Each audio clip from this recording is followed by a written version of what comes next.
नमस्कार all student. तो हमने अभी पिछले वीडियो में प्राकृतिक संख्या, पूर्ण संख्या, पूर्णांक संख्याओं के बारे में अच्छे से जाना है। अब हमको जानना है परिमेय संख्याएं। परिमेय संख्याएं क्या कहलाती हैं? ये आपको क्लास 8 में मिल जाएंगी, क्लास 9 में भी मिल जाएंगी परिमेय संख्याएं, जिससे हमको इससे परिमेय संख्याओं से जुड़े हुए सवाल दिए जाएंगे। लेकिन हमको जब तक इसके बारे में ही पता रहेगा तो हमको इससे जुड़े हुए सवाल भी नहीं कर पाएंगे। तो पहले हम समझते हैं परिमेय संख्या क्या है।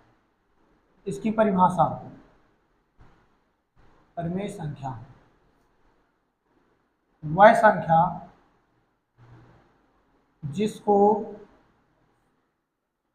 अंश बटे हर यानी p बटे q के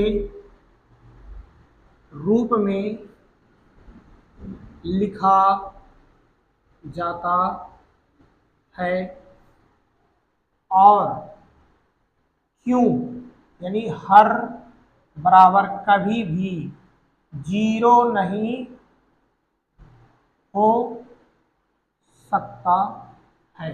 ये हमारी परिमेय संख्या की परिभाषा है कि हम वह संख्या जिसको हम p अंश बटे हर यानी p बटे q के रूप में लिखते हैं और कभी भी q बराबर 0 नहीं हो सकता है। इसी से जुड़े हमको सवाल मिलेंगे। अब जैसे में कौन सी संख्या ले सकते हैं? 9/6, 3/8, -2, 6/2, -8/9, -6/3 यानी सभी संख्याएं जितनी भी प्राकृतिक, पूर्ण, पूर्णांक, तीन संख्याओं से मिलकर के ये हमारी चौथी परिमेय संख्या बनती है। लेकिन इसके लिखने की कंडीशन क्या है कि ये p बटे q के रूप में होनी चाहिए। तो इसमें एक परिभाषा हम ये भी लिख सकते हैं कि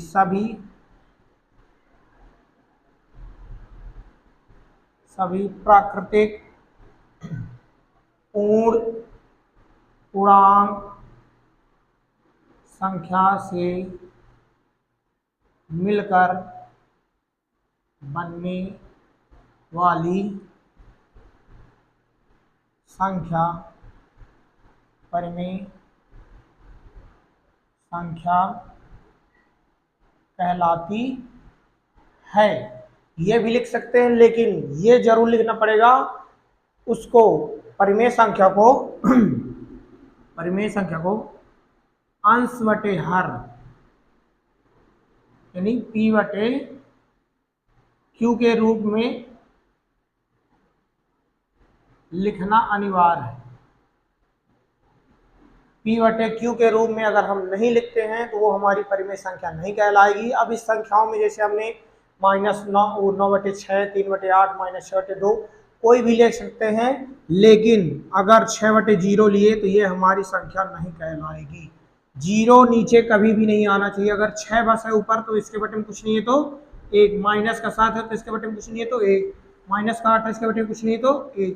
अगर 1 अगर हम इसका उल्टा ले लें, 0 ऊपर ले लें और बटे में 1 ले लें, 0 लेकर के 3 ले लें या 0 लेकर के 8 ले लें, अगर ऐसी संख्या लेते हैं तो ये हमारी परिमेय संख्या कहलाएगी, क्योंकि इसके नीचे 0 नहीं है। कहाँ पास है 0? इसमें, यानी ये नहीं कहलाएगी। अगर ऊपर 0 रहता तो वो हमारी परिमेय संख्या कहलाती है।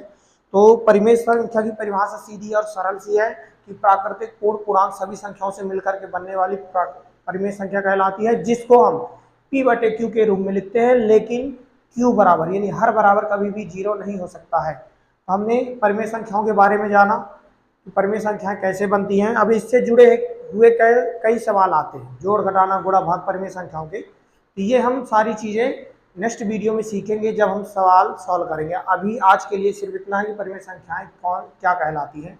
तो अब हमको मिलते हैं नेक्स्ट वीडियो में, जिसमें हम सीखेंगे अपरिमेय संख्याएं, क्योंकि परिमेय तो हमने जान लिया, अब जानेंगे अपरिमेय संख्याएं। जब तक के लिए जय हिंद।